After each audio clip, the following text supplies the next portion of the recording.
Hey guys, it's NAV VS ICHASETHEACE. So, I was at the Hollywood Casino in Perrysburg, Toledo, Ohio. Oh, good luck to you, sir.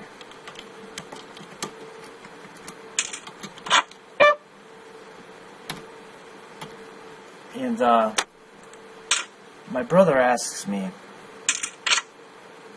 how do you win every time? And the first answer I gave him was, I don't win every time. My dad says you win a lot. I said, well, I win more often than I lose. My losses are smaller than my wins. On average, and that's enough. Both my brother and my dad play relatively good, kind of low variance, taggy poker. Ace-8 offsuit is the very bottom of my 3-bet range. Total bottom.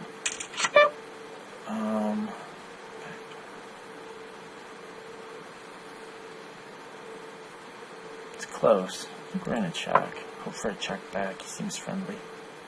And he says, my dad says, well, how do you do that? Well, they both play pretty good fundamentally, probably mostly correct poker. And the difference is that I don't tilt. I just very rarely tilt. And he would have called this C-bet anyway, right? So, whatever. And that's the attitude you have to bring to the table. It's kind of, look, I'm going to take what I think is the best line every single time. I'm not going to worry about the results. The results will take care of themselves. If you consistently lose, you just lose, then, it just is what it is at that point. You're just, you're not a winning player. You're taking bad lines. You've got to change something. So, at this point, I'm expecting this guy to play pretty face-off. And I'm just going to assume that he has the hand that he reps. And I think I've given him a pretty tight image. If he's seen me checking back a lot, he probably thinks I'm pretty loose passive. So I'm going to start amping up the aggression, and I'm going to be c-betting all of my air. And I'm going to not call down. I'm not going to bluff catch him because he doesn't seem to be bluffing. We're starting with the best hand, we're putting money in, and then we're letting him draw out. So if we don't think he's going to bluff, then we may as well take some of these like ace highs and just turn them into bluffs. Because if we don't want to bluff catch, then we may as well just lock up the equity we have. Just inflate the pot pre-flop and win it with a c-bet. I think that's going to work pretty well right now. Because of my image. My image should be real good. So the game plan now, and when I say good, I don't really think there is such a thing as a good or bad image. There's just image. And you just have to play with your image in mind. And you have to understand what your opponent is likely to make of your play. And you've got to show him something opposite that some of the time.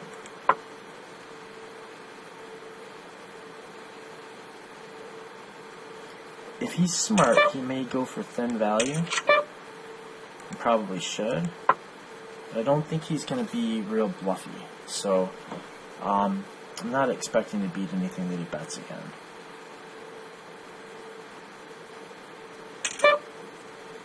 That looks like a value sizing. But yeah, that's kind of the hand I was thinking, Like you could have king high flush draw and have binked the king. Yeah, I'm not surprised about that at all. So we're definitely going to bluff our no showdown value here. We've got a gut shot. We've got backdoor flush draw. It's a small one, but I think he's going to be folding through a lot of our aggression. And again, I don't think we have to bluff catch him because I doubt he's going to be bluffing as we bluff caught a lot. And been wrong every time, so I'm just going to start building pots and taking them with c-bets, or else flopping decent hands and trying to get them to showdown. Real big hand here. He's probably going to fold. I'm going to show him, because I want to keep this image up of only betting when I've got it. Playing passive.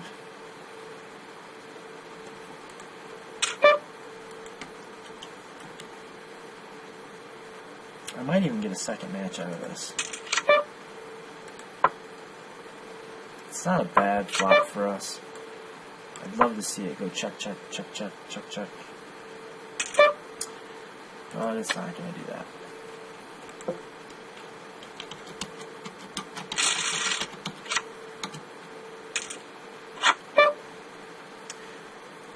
Probably not going to open 3 high.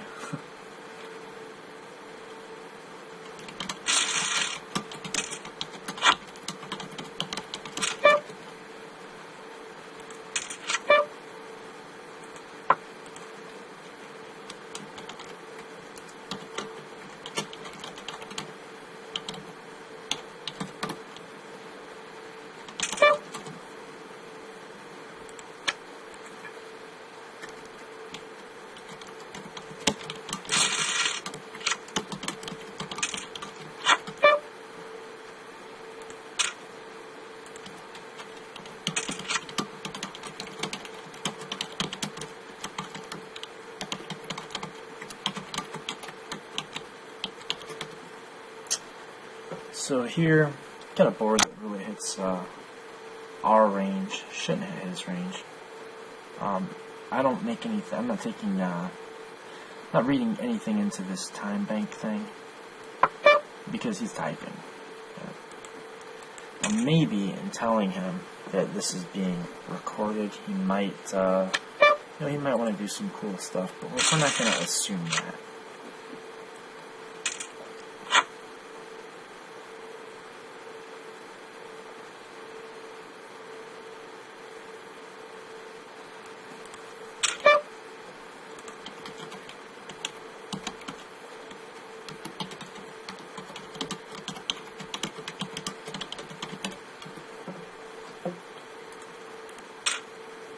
He has to his training videos or just watching me play videos, because he's winning, right? Yeah, 8-3 offsuit's probably going to be a fold. This is a $10 heads up sit and go, by the way, if you didn't see it. Says he understands the run bad.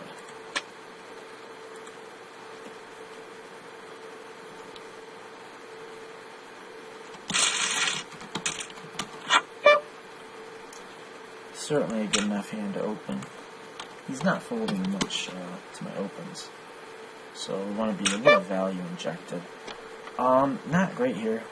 Normally, I think against a competent player that's 3-betting a lot, we should at least call, and we could maybe consider 4-betting if we're going to have a 4-bet bluff range. But he's not. He's not been doing any 3-betting, so we'll just steal away. Yeah.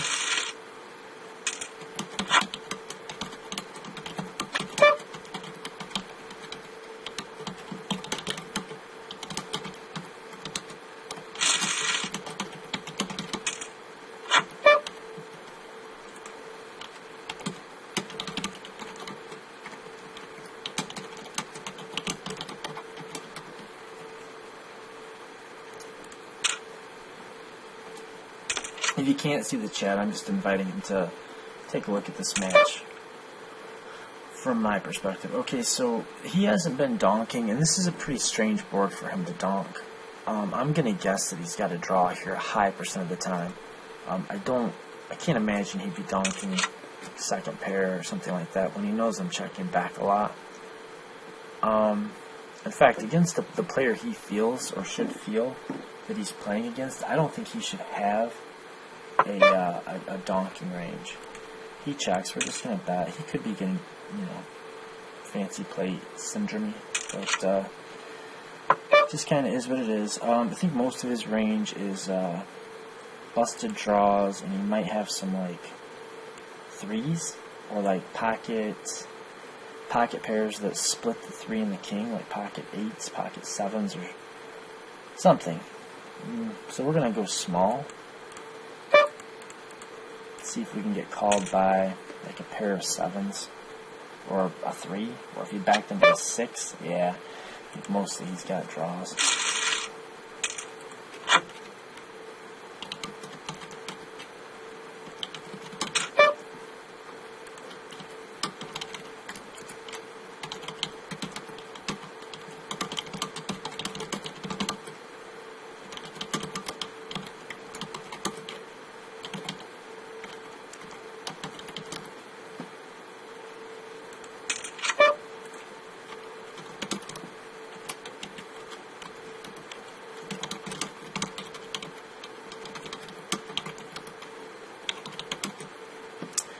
Okay, I think we got a good hand to check and call.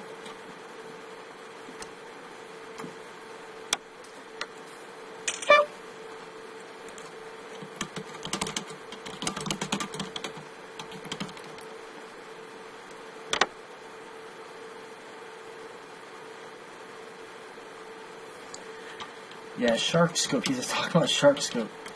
Shark Scope has me down something like 5 figures.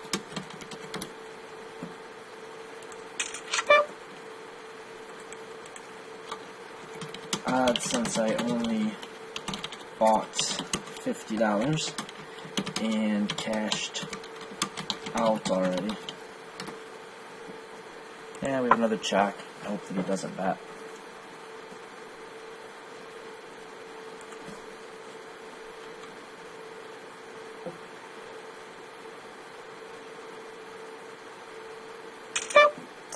Yeah, I think to the second barrel that's pretty reasonable size. We haven't improved our equity. We just have top pair on the flop. It tends better for him than he is for us. And there's not going to be really any good rivers that aren't a 5 or a 9. So we'll just check fold.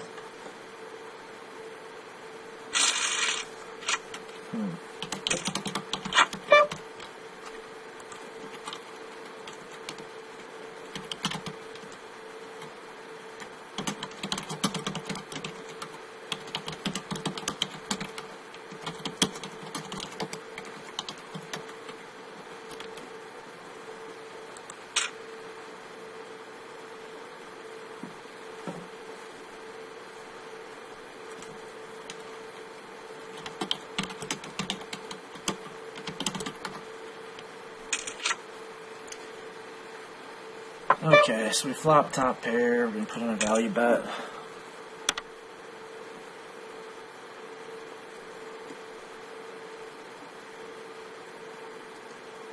We can get value from a lot of hands here, but not today. I think a lot of our edge should come from, especially at this point, bluffing, you know. So we're going to need to find some spots to bluff so we can get a stack going before it turns into a crapshoot. The main thing is stay relaxed. You know, we're not dead. I still truly believe I'm going to win this game. You know, I've got a little deficit, and his leaks are, I mean, he's just, it doesn't appear to be balanced, in that he's not bluffing enough, and, yeah, he's just playing pretty face up. I think this is going to be a good spot to cash in on my timid image. When he checks back, I expect him to have showdown value, so I'm going to be barreling here. Like, I think he's got a 6 or an 8 a lot if he kind of knows what he's doing. So when he checks back, if he checks back and folds, well, then he's just really playing honest.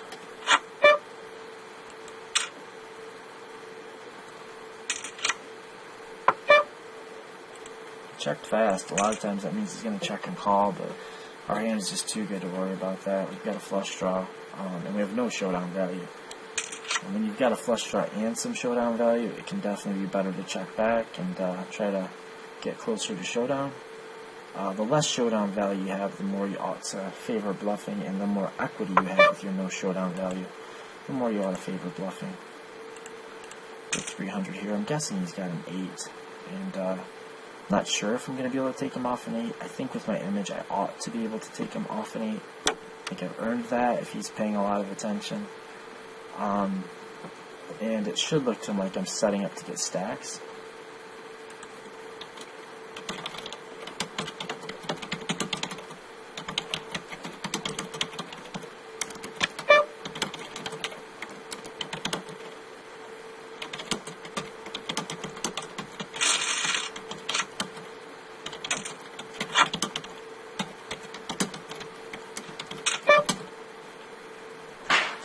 3-bet here. Hey guys, I'm recording this. I'll be done in just a minute. This is close to over. You'll be alright. Good girl.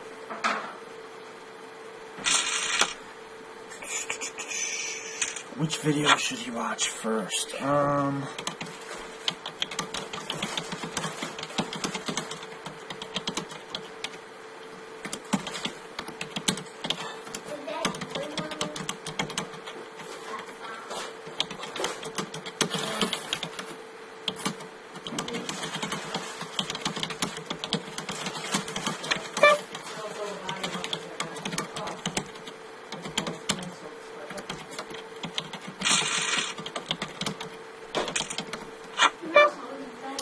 Okay, well, we got a little bit more than our starting stack now.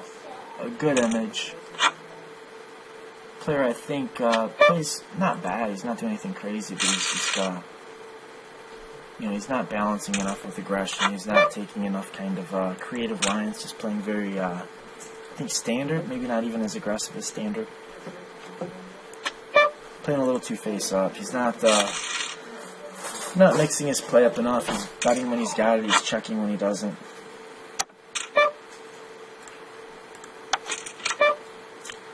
And we're all over this board. So if I was going to have a donking range, I would donk here. But I'm expecting I should be able to take this down a lot when he checks back. I mean, even against a reasonable player. If he doesn't have any of this, he should be folding. Because when he bets and I call, I didn't 3-bet and I didn't fold. So this 9-10 jack, I should really be all over that.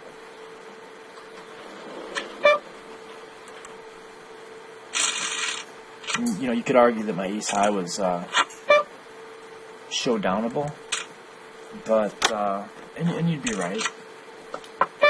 But I think on balance, still just taking advantage of that huge range advantage is going to be the optimum play.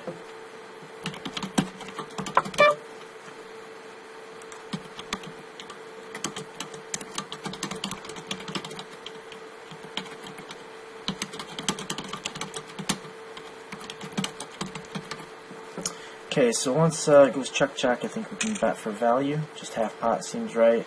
Get value from a 7 to a jack.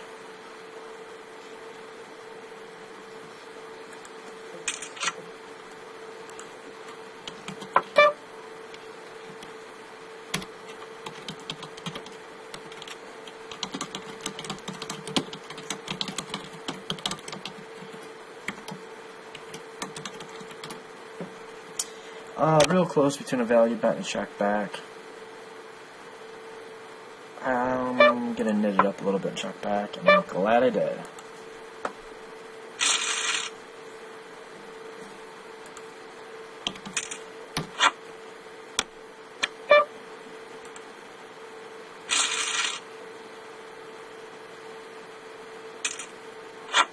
We're at 15 blinds. We could be shoving, for sure. I still think I've got enough post-flop advantage to just try to min-raise. I think I still have, we're just barely at the point where I can raise fold. But now, 11 blinds, 12 blinds. Effective, I think we're in just the shove or fold area. If he min-raises, that's going to be good. I'm not going to call or do anything with this hand, but headed min-raising is pretty much always a mistake at this stack size. It's just going to allow me to shove a wide range for value, and if I'm shoving a wide range for value, I can balance that out by shoving a wide range as a bluff. And so overall, that's just going to be a win. I think it makes sense to open a limping range at this stack size some of the time. We'll just kind of see how the cards roll off. If we get the perfect kind of limping hand. Let's see range creation.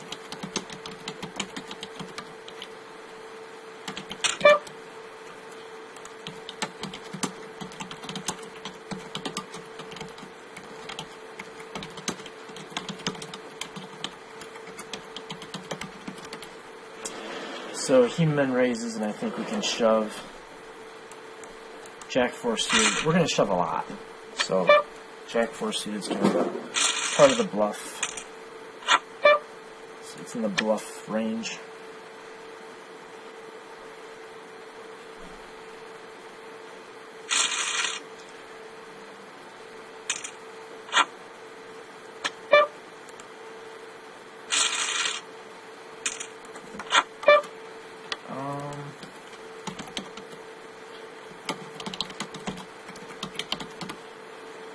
So yeah, this is that perfect limping hand that I was talking about. We will have to fold to a shove, but if he just makes a normal size 3, like a 3x 3-bet, we'll probably call it. He checked pretty quick. He may check and call. I still think we don't have enough showdown value, and we do have enough fold equity to just fire. And we'll pick up, if he calls, we'll pick up some cards that we can dub. Like an 8 would be good. 2 is pretty bad. I think we pretty well always lose this pot now.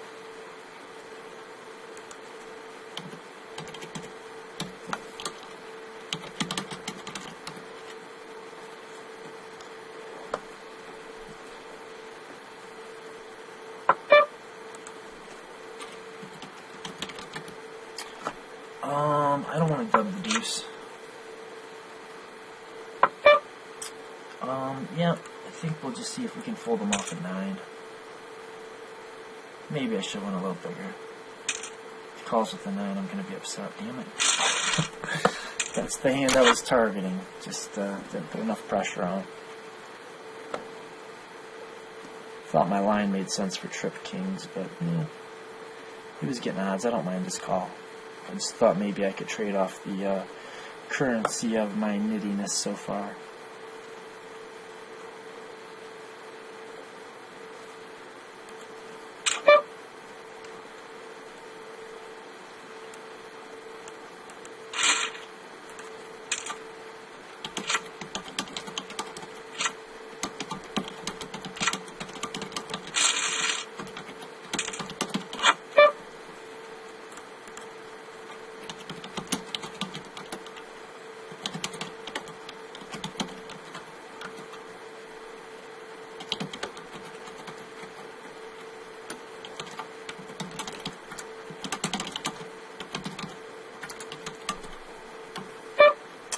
Okay, so I think we just open shove this. 10 big blinds effective.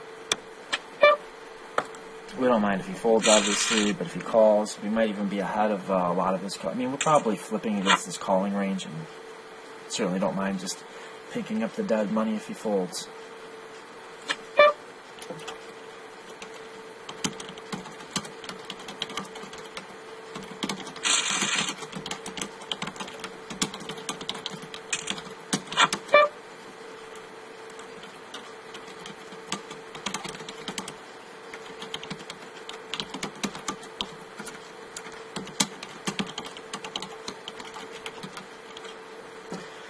I think we'll open fold here. I'd expect he's going to defend fairly liberally at this point.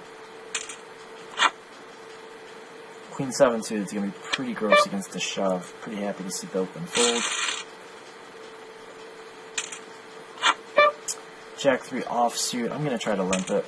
He hasn't raised my limp so far, so maybe that'll work out. I don't think we have enough showdown value. He did check fast. That usually means he's going to call. But again, I still think I'm going to take it down enough. You know, maybe here, maybe I back into a diamond and my flush that would be basically just showdown value holds.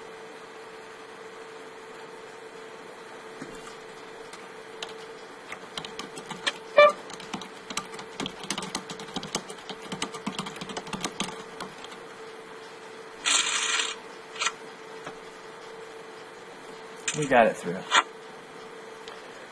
Jack 8 suited will probably have to go to the felt with if he rips it. Maybe not, because he hasn't done that yet.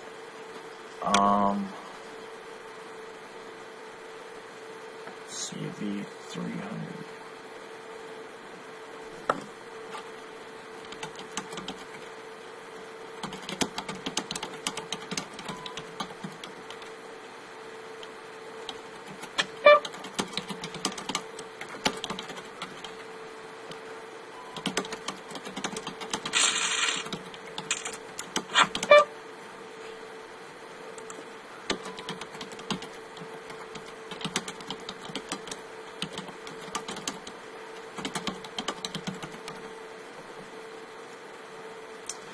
10-3 off, will open fold.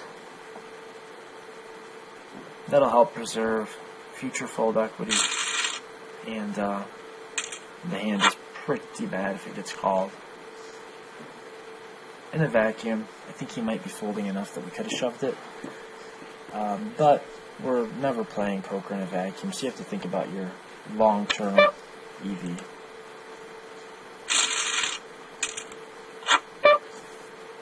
Queen 8's going to be a pretty easy shove. Yeah, that's a pretty liberal call. We got it in good. Not much more we can do. We got it in like 60% favored, which makes his call probably about break even. Against the limp, we're going to shove the ace high at 15 bigs. Well, yeah, anywhere around 15 bigs.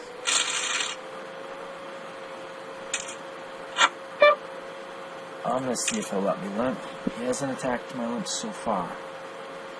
So if he shoves me, I think he's probably serious and lay it down. But again, like, it's something you have to think long term about, so you have to look at how it's going to be viewed. And he may now kind of think that if I limp, I'm going to limp fold, which may cause him to shove a little wider against my limps.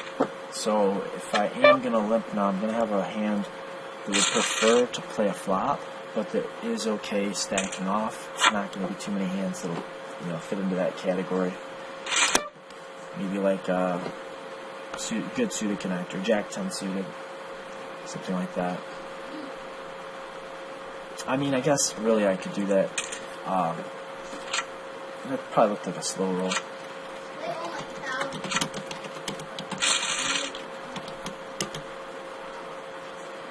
Alright, so there you have it. That's how you stay cool and think about every decision in a very relaxed way, and take 30 minutes to play a heads up turbo sit and go.